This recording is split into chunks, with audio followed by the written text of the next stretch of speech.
Hello distinguished ladies and gentlemen, welcome to MLM today. I am delighted to have you back, and here comes the bonus that I promised you in our last video.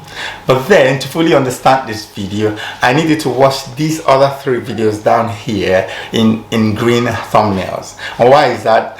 I need you to watch these videos because each of these videos deals with a different aspect of the business, and so it will give you an in-depth understanding to bring you up speed.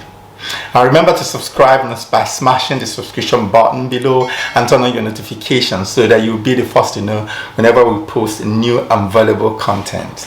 Now let's go. Of course, as profitable as the oil and gas sector is, there are different levels of risks at each subsector.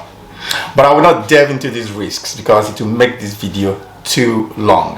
However, the subsector that I consider with the lowest risks is the filling station or the petrol station business, where the storage tanks are buried on the ground, and this leads to the lowest exposure of the hydrocarbon to the third component of the fire triangle, which is oxygen.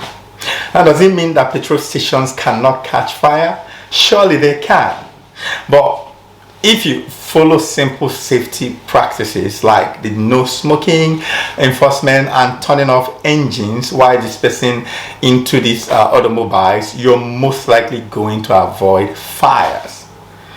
Now, did you know that the filling station side is arguably the most profitable part of the oil and gas business, with about 15% return on investment on a monthly basis? I'm sure you're wondering why a lot of young people are not in this sector with this type of profitability. You're not wrong.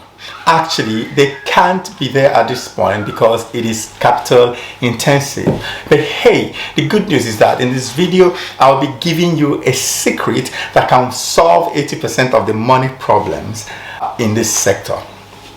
Now, it's no longer news that the filling station business is handsomely profitable, but the challenge is that it is costly, because a typical filling station costs around 50 to 100 million, which immediately sweeps off thousands of people who would have been interested in this sector, but they don't have the money.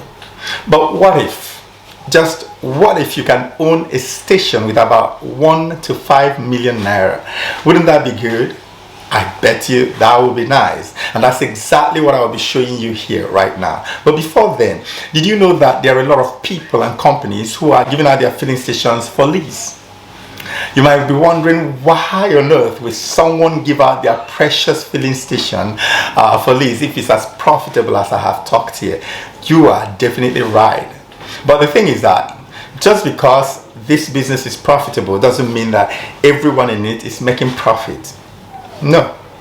Factors that erode profits, such as old age, and factors like relocation, where people have relocated to different parts of the country or different parts of the world, thereby leaving their filling stations in the hands of caretakers who cannot even manage them or are not truthful enough to give the required returns to the owners. Factors like mismanagement, which I will be dealing with in an in-depth form in the inner circle. Of course, if you want to be a part of our inner circle, shoot us an email. I'll put the email address in here and someone will get back to you on how to join. But by the way, these factors that I've listed here, they can lead an owner to giving out his or her station for lease. Now, why this is sad, I need you to also look at the advantage. The flip side of it is that it's an advantage to people who never would have been able to afford one filling station. Now let's look at the things that you need to consider when you're going to lease a filling station. And I need you to pay attention here because it's very important. And number one is location. Location is paramount in considering a filling station, because at the end of the day, the aim of a filling station is to serve motorists, is to serve people. So if your station is located in a place where you have just about 5 cars driving by in an hour, then it means that regardless of how beautifully built the station is, it is actually meaningless in terms of business, right? Number two is location. Yes, you heard me right. Number one is location, and number two is location. And that is because without people around to buy from you, you are definitely going to sell less, and that means that you're going to be making less than your running costs. And what is the meaning of that? The implication of that is that your bottom line is losses. And so to be profitable in the filling station business, you have to sell at least 4,000 liters every day. Now, I need you to think about this in terms of the traffic in the location that you're considering, in terms of the potential in the location that you're looking at. Is very important. Number three is location. Yeah, this third dimension is what I'll be diving deeper in the inner circle, where we'll be discussing the impact of the location of a filling station relative to other activities. If you want to get the content of that discussion, you can join in the inner circle. Number four is functionality of the station. Now, this is both essential and secondary. It is essential in the sense that if the whole facility is functional, it saves you a lot of costs.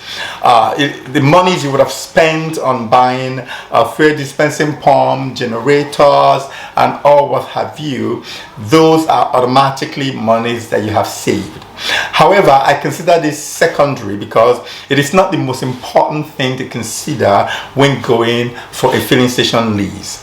Why?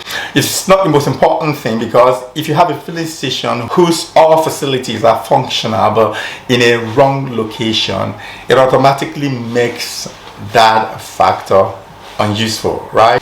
If a station is in a very good location, the rest of the things, even if they are not functional, can always be fixed. Number five, repairs. And this is very critical because if there is so much to be repaired in the station that you are interested in, then I need you to pay attention. The implication of that is that you will be required to spend so much money. And guess what? That is what we've been trying to avoid all along. So why go spending millions and millions on repairs when you can quickly look for another filling station? But let me also give you an additional secret. If you have so much repairs in a filling station that has good prospects in terms of location, what I will advise you to do is quickly discuss with the owners and get them to agree that whatever you spend on repairs will be added as rent that you have paid for the lease. Of course, there are a few other things that you may need to consider, but the ones I've listed here are like musts, and that is why I have focused on them. If you have a filling station that you're interested in, it is wise, it is wisdom for you to ask for advice. You can contact our office, send us a video of the place, and we'll always advise you on what to do and what not to do. I am excited that you stayed with me to this extent. Thank you for watching. I'll see you in the next video.